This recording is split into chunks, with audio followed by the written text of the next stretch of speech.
Venga, que esto se pone interesante. Hola y bienvenidos a Enigma, un canal en el que hablamos de cosas raras. Y diréis, pero Sonia, la religión no es algo raro. Ya, pero es que algunas de las que vamos a ver en este iceberg sí que lo son. Que sepáis que, a nivel académico, no existe un consenso sobre qué constituye una religión. No hay una definición única que abarque todas las religiones del mundo, pero generalmente se entiende como un sistema de creencias y prácticas que busca comprender lo trascendente, lo divino o lo sagrado. Como ya he explicado en otros vídeos, la palabra secta técnicamente no tiene por qué referirse a un grupo destructivo. Simplemente se trataría de grupos o movimientos que mantienen creencias, prácticas o enseñanzas distintas que los separan de otras corrientes más amplias. Luego están las sectas destructivas o grupos de control coercitivo. Aunque popularmente lo usemos en sentido peyorativo, cuando use la palabra secta en estos vídeos no será así, pero ya dejaré claro cuando me refiera a si el grupo es destructivo o no. No soy ni teóloga ni antropóloga, aunque sí tengo ciertos estudios menores en estos campos. Pero para esta serie soy una persona con curiosidad que se ha puesto a buscar y a entender las 110 religiones y sectas que aparecen en la lista y que os cuenta lo que ha encontrado. Como se trata de un iceberg, en los primeros niveles veremos religiones y movimientos más conocidos y más adelante cosas más minoritarias, poco conocidas y sectas destructivas. Además, así, para que no nos perdamos, he hecho unos gráficos que veréis más adelante sobre cómo se va ramificando cada grupo. Y ojo, porque estos gráficos están simplificados. Muchas veces algunos movimientos son transversales o los académicos no están de acuerdo en los orígenes de algún grupo. Así que repito, simplificados. Voy a hacer resúmenes. Evidentemente me voy a dejar cosas fuera. No puedo contar todos los detalles en cosa de pocos minutos. Contaré las cosas a nivel general y si os llama la atención algo en particular, tendréis la referencia para buscar más información si queréis. Con cada religión os vais a encontrar en pantalla un cuadro como este de aquí. Ya os he dicho que no hay una definición universalmente aceptada de lo que es una religión y de todas las características que tendría que reunir para ser considerada como tal. Pero sí que a nivel general nos sirve para situarnos sobre lo que vamos a hablar. Así los vídeos no se hacen muy repetitivos, comentando todo el rato los mismos puntos. Entonces, en cada religión pondré este cuadro para que tengáis una idea rápida, que no voy a leer en voz alta, ojo, y así nos da tiempo a comentar algunas curiosidades. Si algún punto está marcado con una X, por ejemplo en el apartado de profecías, es porque o no hay o porque no es algo generalizado. Igual algunos grupos dentro de la religión creen en alguna profecía, pero no sería algo importante a nivel general para el grueso de los seguidores, por ejemplo. Hay otros que aunque no tengan la X, por ejemplo los textos sagrados, irán en la caja porque tienen gran importancia para el grupo. Pero por ejemplo, en el caso de los movimientos no teístas, obviamente, no tendrían ese carácter sacro. Tened en cuenta este tipo de cosillas. Por último, voy a mencionar que obviamente mis creencias son algo personal que no voy a compartir, pero que como voy a hablar de más de 100 religiones, es imposible que crean todas.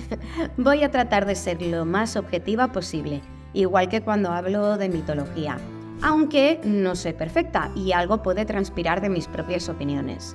No tengo intención alguna de ofender a nadie porque cada uno es libre de creer en lo que quiera y yo ahí no entro. Voy a dar información e igual hago alguna que otra broma, que la información se puede dar con humor.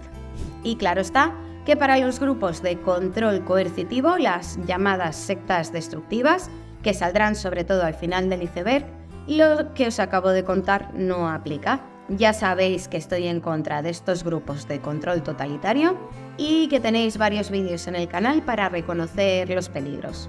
¡Ale! ¡Empezamos! Cienciología. De la cienciología tengo tanto que decir que no sé ni cómo condensarlo aquí. A ver, Es una religión fundada por el escritor de ciencia ficción L. Ron Hubbard. En ánimo de resumir, y si no habéis visto el capítulo de South Park donde se explica, os recomiendo muy mucho que lo busquéis. Lo que se cree es que un líder extraterrestre llamado Chenu, hace 75 millones de años, como si fuera Thanos, decidió que el Imperio Galáctico estaba superpoblado, así que congeló a millones de personas y las trajo a la Tierra, dejándolas en volcanes, que por cierto, se mencionan volcanes concretos que hace 75 millones de años no existían. Luego detonó bombas de hidrógeno para destruir a esta gente, pero sus almas o Thetans se liberaron, pero se quedaron aquí, afectando negativamente a las personas. Pero esto no te lo dicen nada más entrar. Cuando estás en la fase de captación, no.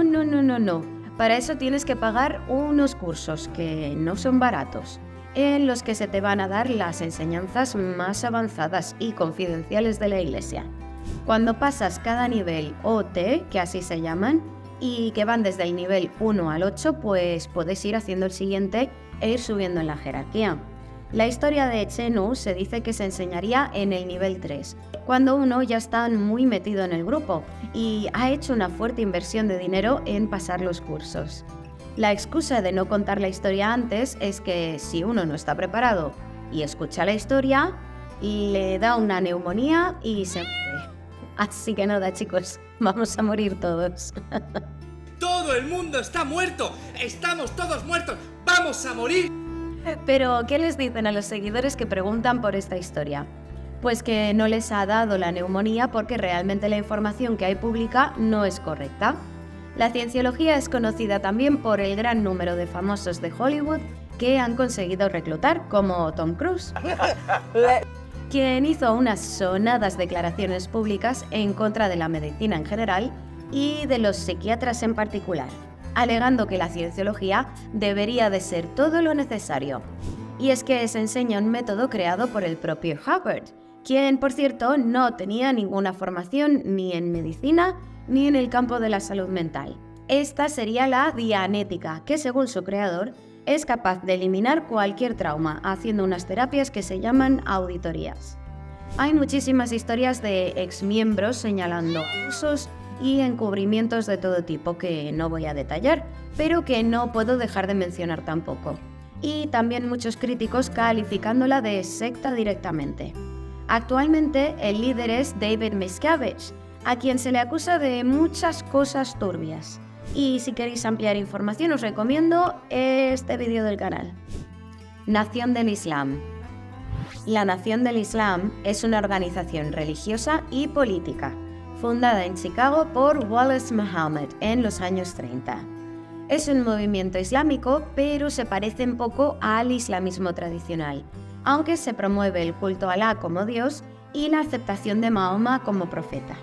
Este movimiento tiene fuertes tendencias políticas, abogando por el nacionalismo negro. Realmente es un grupo marginal y rechazado por las principales corrientes islámicas.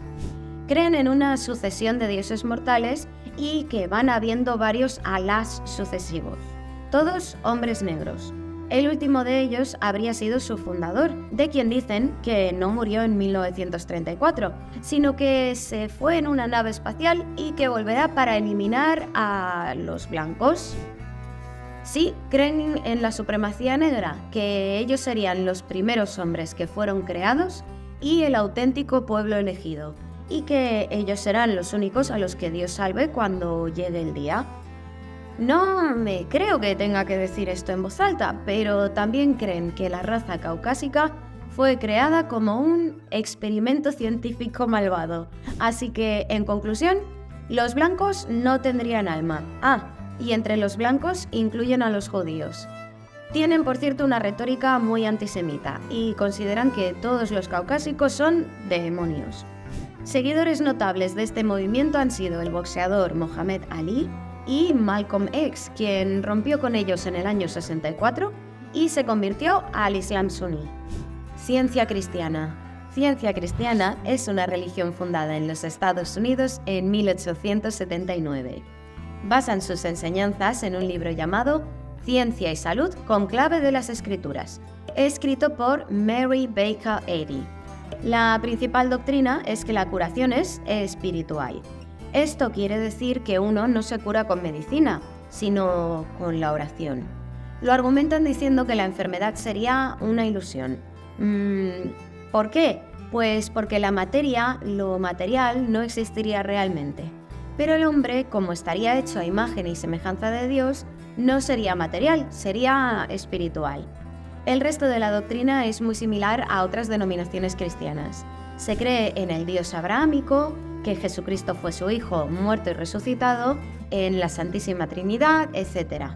Actualmente se supone que la organización no persuade a sus seguidores para que no busquen atención médica, pero sí que afirman que la oración para sanar funcionaría mejor cuando no se combina con la medicina. Ya os imaginaréis el peligro que esto conlleva, por no hablar de lo irónico de que tengan la palabra ciencia en el nombre. ¡Ciencia! ¿Qué ha hecho la ciencia por nosotros? Toma, y tú... ¡Ay! He quedado paralítico. Espero que la ciencia médica me cure. Satanismo labeyano. No, esto no es lo que estáis pensando. A grandes rasgos hay dos tipos de satanismo, el teísta y el no teísta. El primero es el de las sectas y los sacrificios y demás, y el segundo es el que nos ocupa. Cuando hablamos de la versión no teísta, quiere decir que no se cree que exista un Satán real, literal. Es algo secular, y como se utiliza su figura como símbolo, pues para los seguidores de este movimiento representa el individualismo, la libertad personal, el oponerse a la sumisión, el no conformarse, el rebelarse contra el sistema.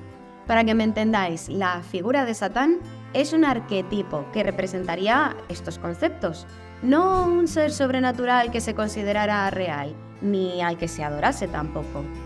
De hecho, la mayoría de seguidores son más bien ateos. Se hace énfasis en la responsabilidad personal, el pensamiento crítico, la razón y la autoconservación. Por otro lado, el hecho de que se utilice esta figura hasta en el nombre es una fuerte crítica, aunque algunos lo entenderían más como una provocación, a las religiones abrahámicas. Creencias que, para su fundador, irían en contra de la razón. Y hablando del fundador, fue Anton LaVey, y de ahí el nombre, quien creó la corriente en los años 60. Lo que sí tiene esta corriente son toques muy esotéricos y algunos rituales que son muy teatrales, que según LaVey estaban enfocados a crear una catarsis emocional en los practicantes. Hay muchos más tipos de satanismo no teísta. Esta sería una versión tirando más hacia lo racional, aunque con algunos toques New Age, todo se ha dicho. Pero existen otras que tienden más hacia lo esotérico y la magia. Como dato interesante, vamos a ir viendo los mandamientos de esta corriente. No des tu opinión a menos que te sea pedida. No cuentes tus problemas a otros a menos que estés seguro de que quieren oírlos. Cuando estés en el hábitat de otra persona, muestra respeto o mejor no vayas allí. Si un invitado en tu hogar te enfada, trátalo cruelmente y sin piedad. No hagas avances sexuales a menos que te sea dada una señal de apareamiento. No tomes lo que no te pertenece, a menos que sea una carga para la otra persona y esté clamando por ser liberada. Reconoce el poder de la magia si la has empleado exitosamente para obtener algo deseado.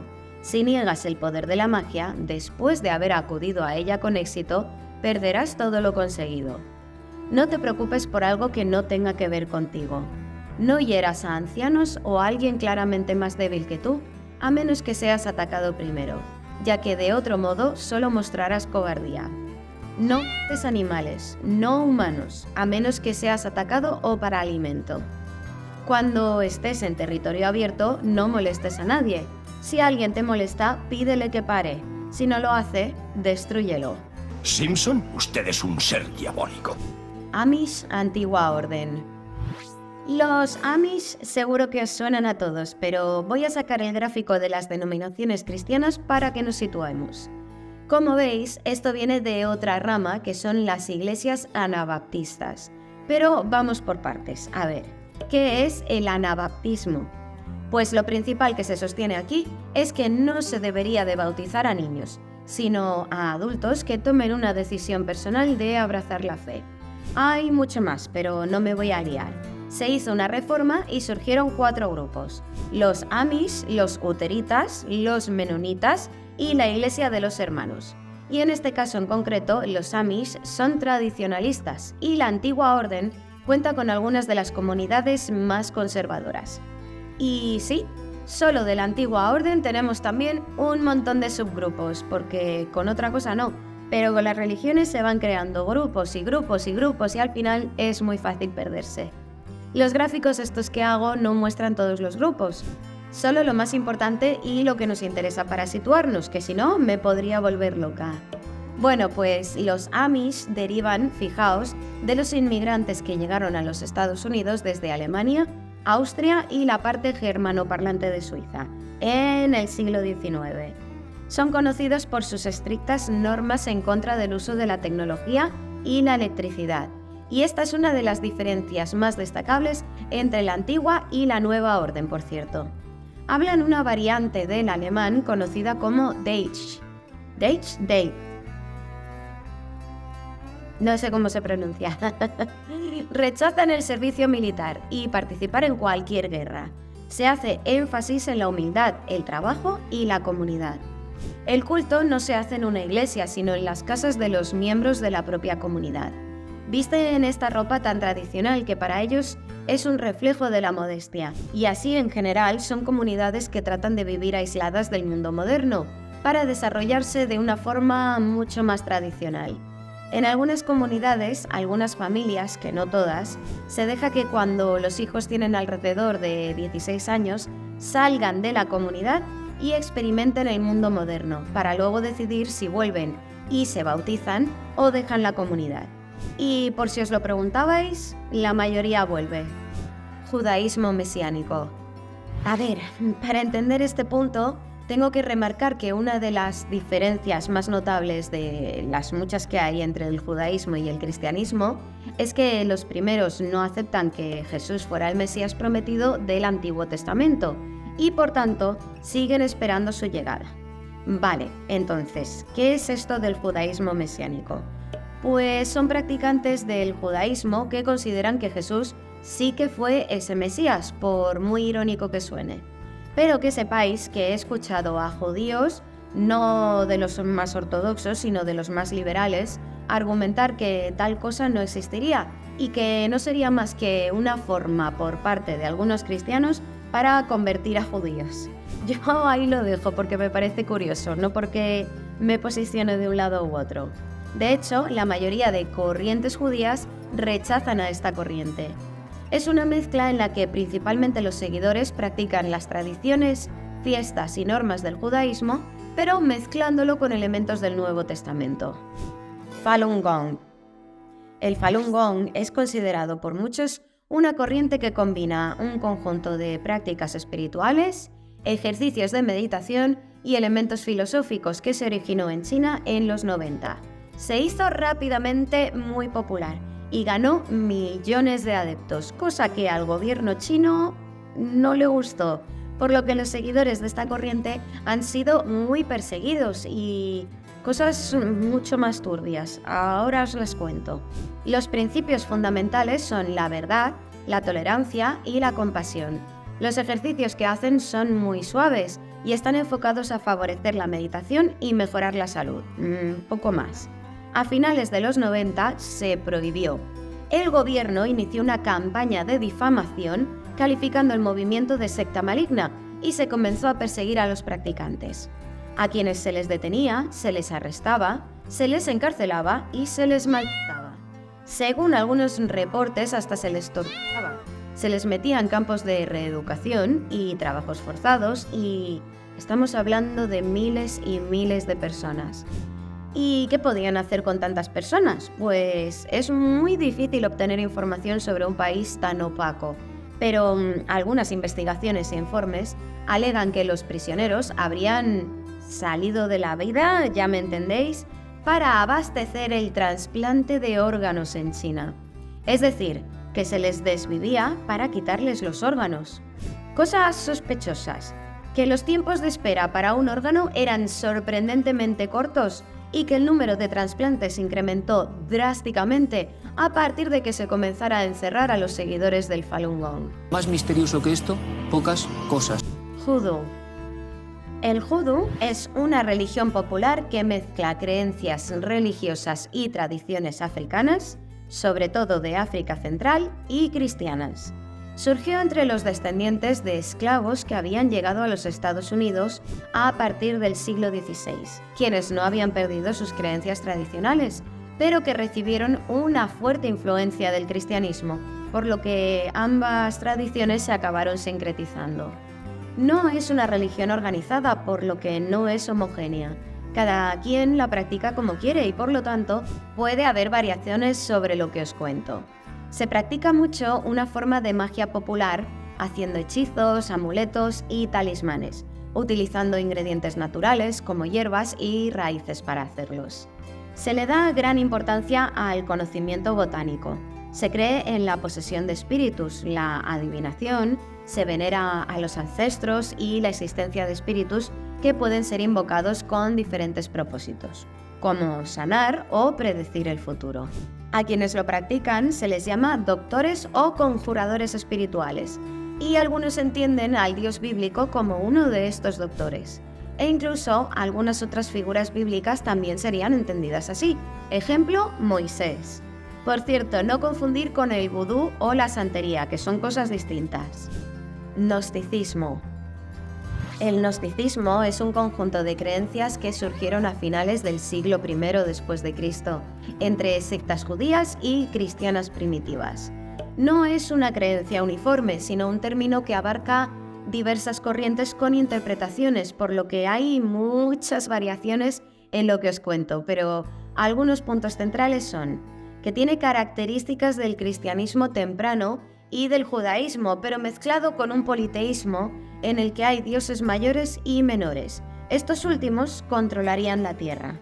En su núcleo, el objetivo es la búsqueda de un conocimiento espiritual llamado gnosis, algo místico y esotérico, gracias a lo cual se alcanzaría la salvación.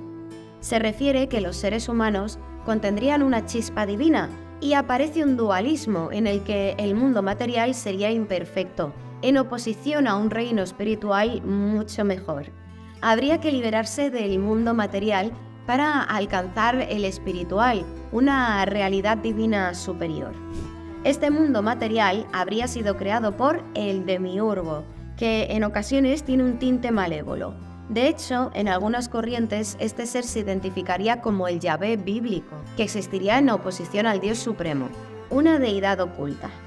En algunas corrientes también aparecería la figura de los arcontes, que seguro que os suenan, también llamados los poderes o gobernantes. Seres malévolos que ayudaron a crear el mundo material y que impedirían que las almas humanas escaparan de él.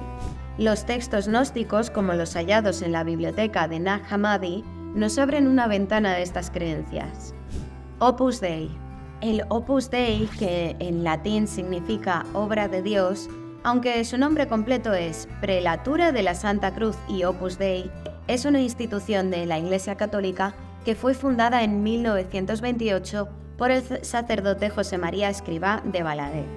Se enfatiza la idea de que la búsqueda de la santidad no está limitada a actividades religiosas, sino que puede realizarse en la vida diaria, en el trabajo y en las responsabilidades familiares. Siguen la doctrina católica, pero son conocidos por su conservadurismo teológico. Los numenarios, que viven en centros del Opus Dei, practican el celibato y casi toda su vida está vinculada directamente a la institución. Los supernumenarios, que no viven en las residencias del Opus Dei ni son laicos.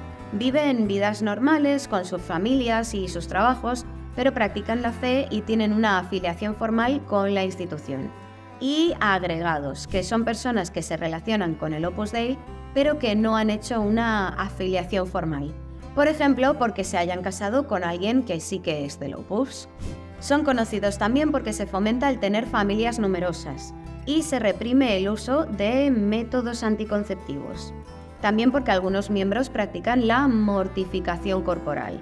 Ha sido objeto de controversia y se les ha acusado de secretismo, comportamientos y prácticas típicos de sectas y grupos de control coercitivo y de tener ambiciones políticas. ISKCON. ISKCON es el acrónimo en inglés para Sociedad Internacional para la Conciencia de Krishna, es decir, los Hare Krishna, que seguro que os suenan.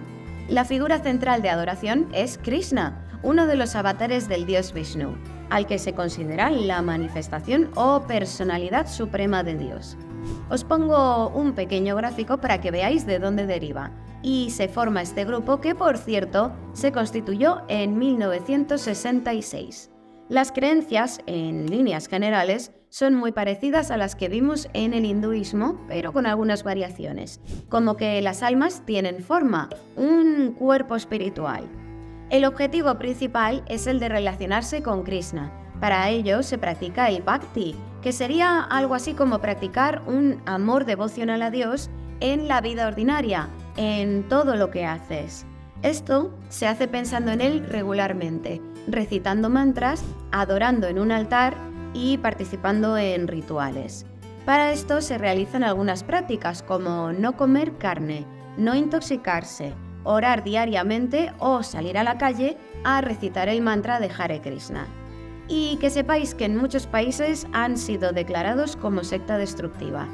Hay acusaciones de cosas muy feas que ya sabéis que no puedo decir, pero que, para que me entendáis, involucran a niños, y también hay acusaciones de lavado de cerebro y de tráfico de sustancias. Cábala.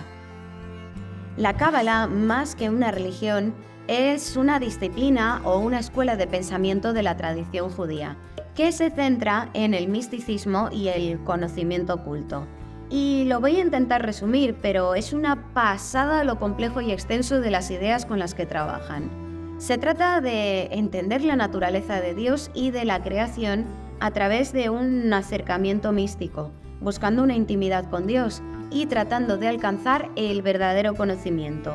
Se tiende a ver al Creador y a la creación como un continuo.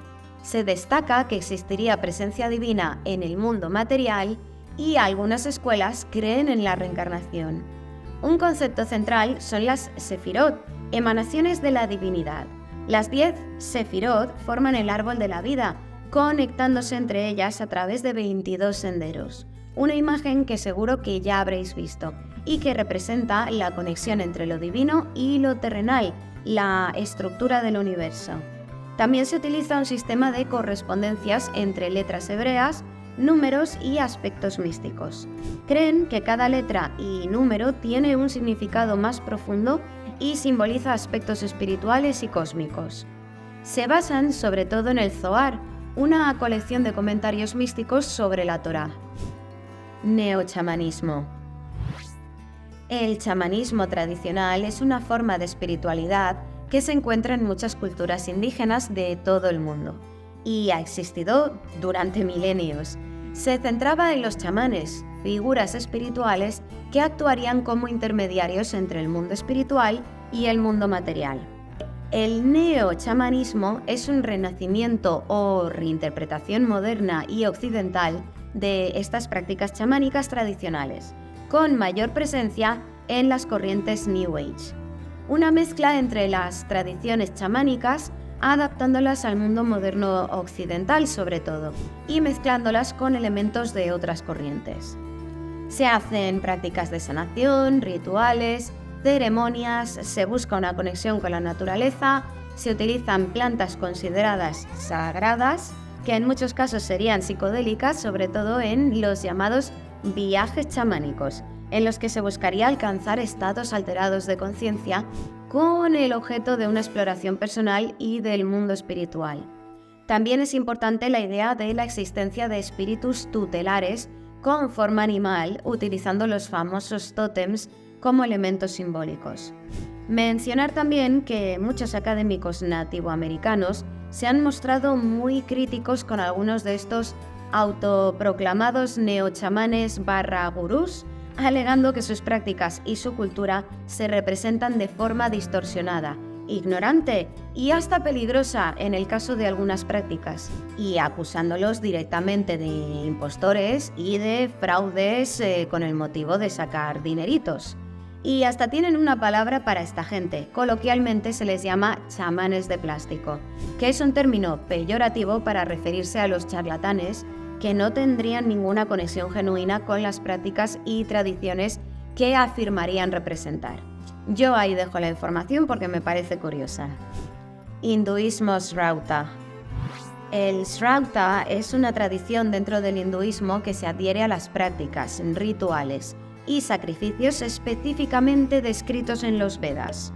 Esta forma de hinduismo se considera una de las ramas más ortodoxas, ya que sigue las enseñanzas védicas y se adhiere al pie de la letra a las prácticas rituales prescritas.